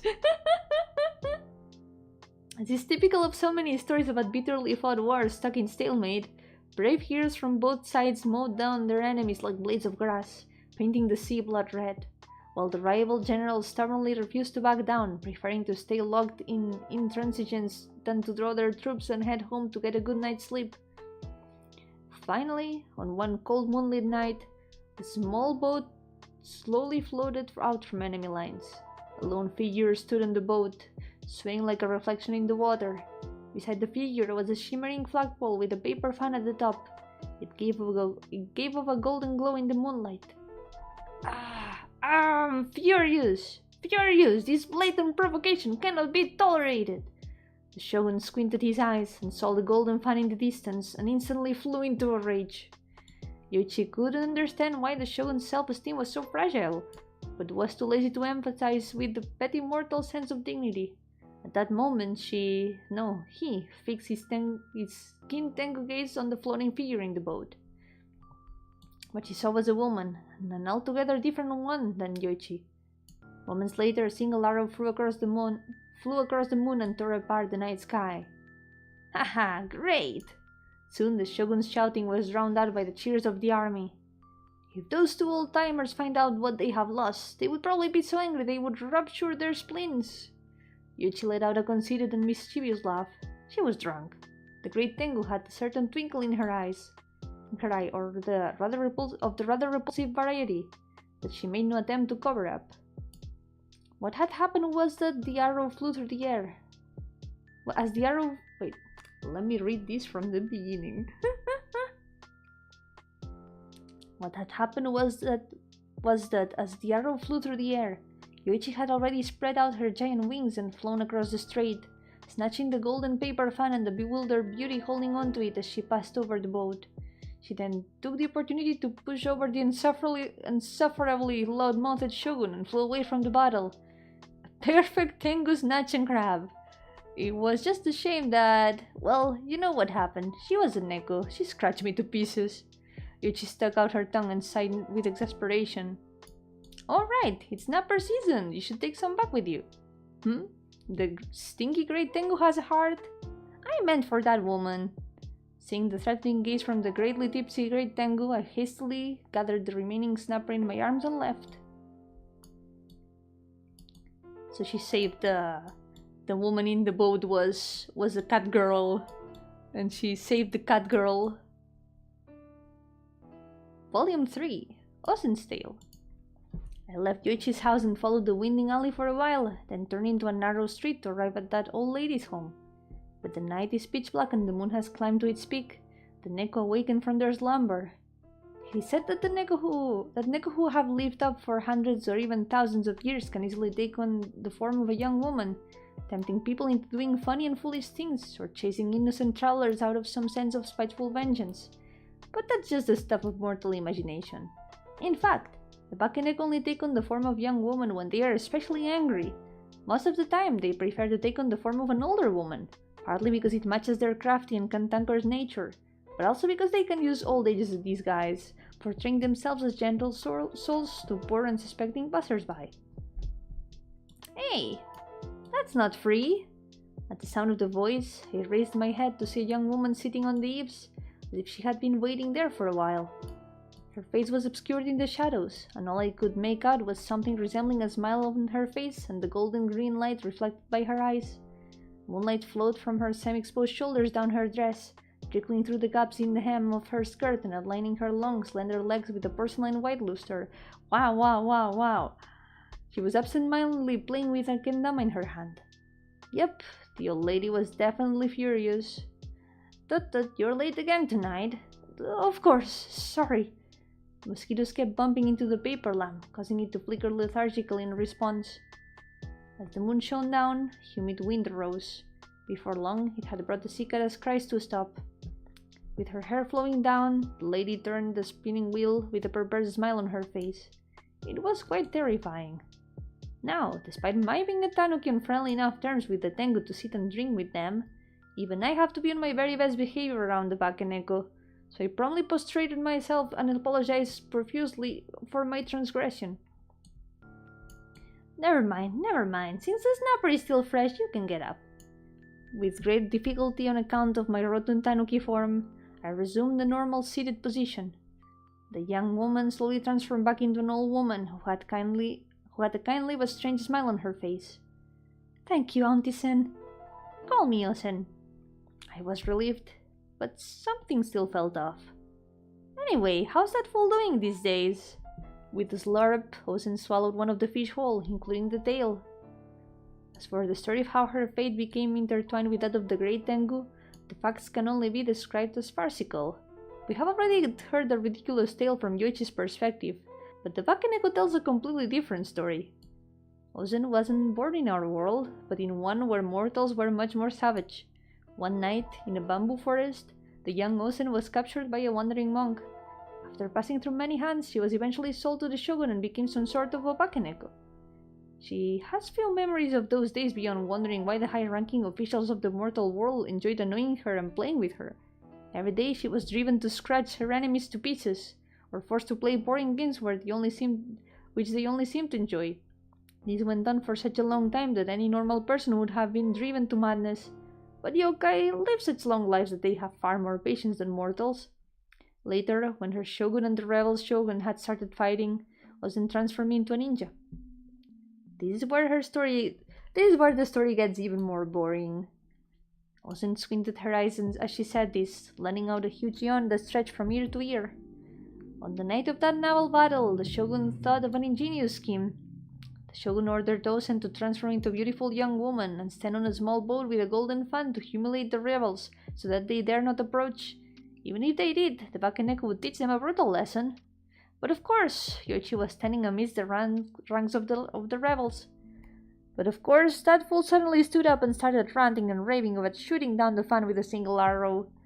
Then the great Tengu slipped and fell, landing in the ocean with a great big splash. The old woman's feline face failed to stifle a smile and erupted into a jeering laughter. She was so drunk that night that she thought that the seas were the stormiest she had ever seen. In fact, the moon shone calmly and coolly, and there was not a trace of wind. But it had been a few hundred years since I had seen someone so entertaining, so to save her the humiliation, I stifled my laughter and took the paper fan down myself. Then a roar of cheers came from their fleet. Just thinking about it amuses me to this day. So she did not sweep in to get the cat lady out of the boat. She just fell to the water. Next, the great Tengu unfurled her gigantic wings and leaped into the air like a cloud covering the moon and swooped down towards the beautiful woman. A flurry of arrows later and she fell into the sea looking like a hedgehog. I couldn't keep a straight face any longer and started laughing uncontrollably. Laughing raucously, Ozen dragged the ill-fated Tengu from the sea, put her in a headlock and flew over the fleets from both sides, laughing maniacally and causing both generals to lose their tempers. People say that she flew over 8 ships in a row, then disappeared into the night. The feline yokai's laughter could be heard for more than 3 days after the battle had finished. I couldn't stop laughing, so I scratched her as hard as I could, but the sorry state she was in made me laugh even harder, and the harder I scratched, the harder I laughed. The Neko transformed into an old lady and laughed uncontrollably. Afterwards, she brought me to this world and treated me like I was some sort of trophy. Yo-hooo pursed her lips as her face transformed into that of a sulky young woman. But this looked quite comical, because her cheeks were still flesh bright red from having laughed so hard she could barely breathe. I am not a trophy! Now that I think about it, that's probably the whole reason why she doesn't dare to visit me herself. The elderly female with feline features and the face of a young woman sighed gently, then smiled a cunning smile once more. You should go. Leave the door open and come back on the next full moon. Also, don't forget to take this raincoat over to our old friend. Volume 4. Okay, these ones are actually longer than I was expecting.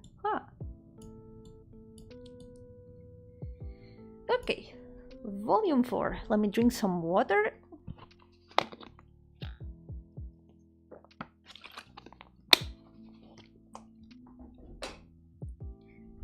I'm already starting to feel my mouth a little bit tired, but let's get at least to the end of these tales.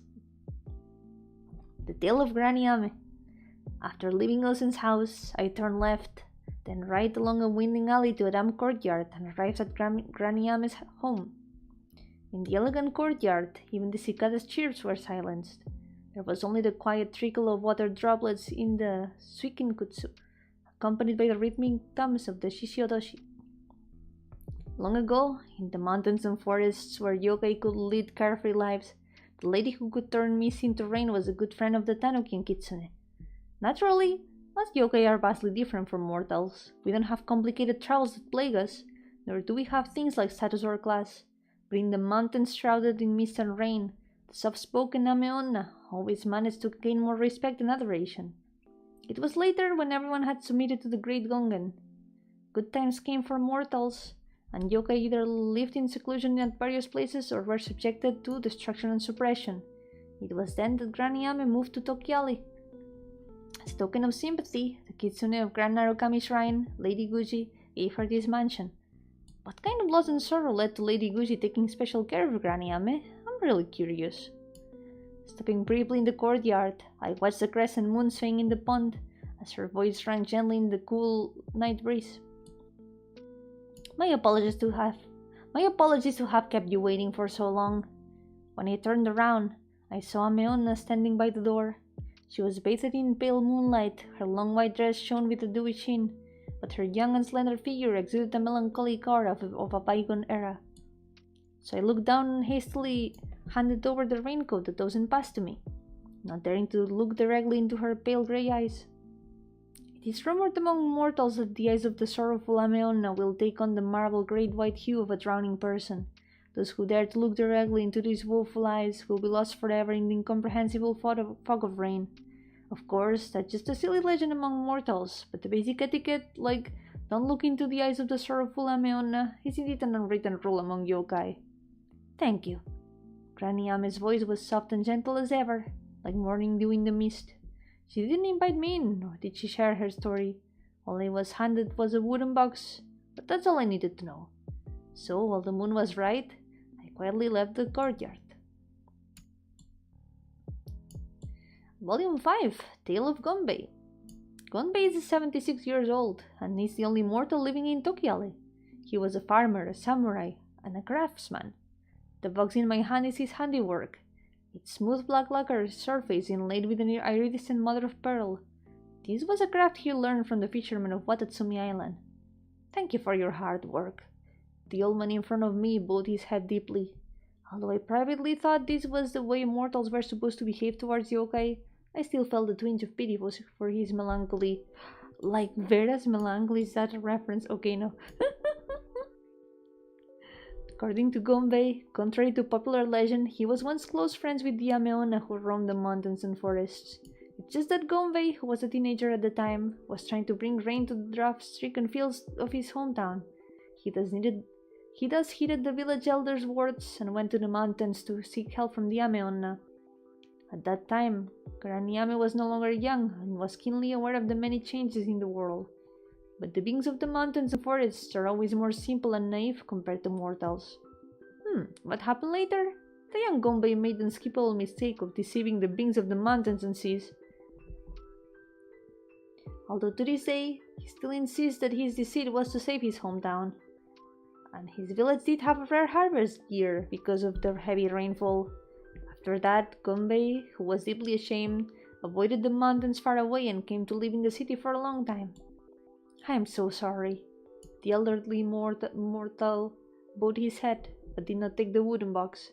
I left his house before the moonlight was shrouded in dark clouds. Break time. The last volume.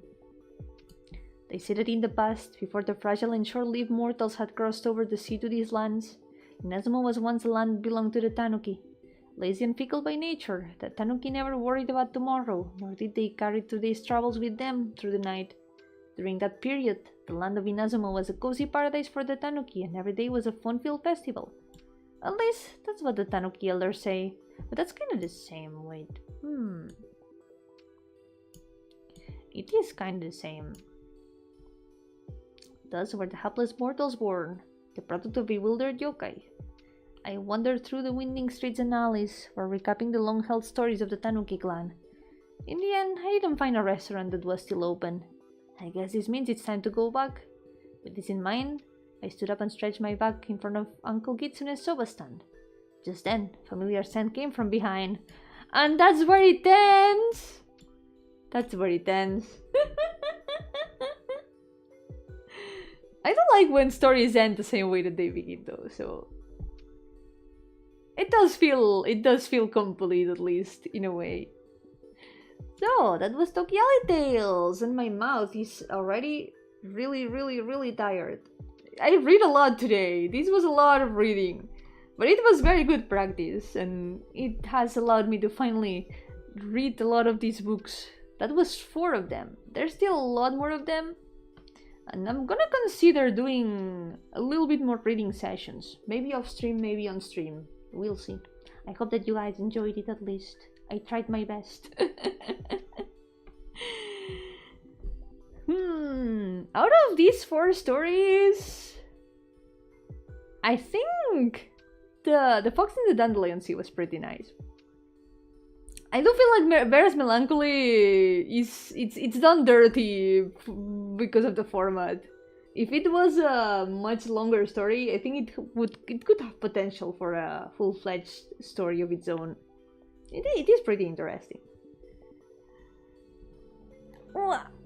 So, I think this will be all for today. It's been a good 2 hours of reading, and I'm gonna go take a break now. Thank you so much for accompanying me today. I will be back on Thursday with another Pain Monday because we have a lot of chibis to continue. Yep. This was a bit of a different stream from usual, but you gotta try. You gotta try new things from time to time. It was fun. So, for now, take care everyone, and I will see you next time. Por ahora, cuidaos mucho, y nos veremos a la próxima. I hope that you enjoyed also reading these stories with me. Yeah. I'm sure there's a lot more interesting tales. I wanna read more of them. Yep. Bye everyone. Take care, and I will see you next time.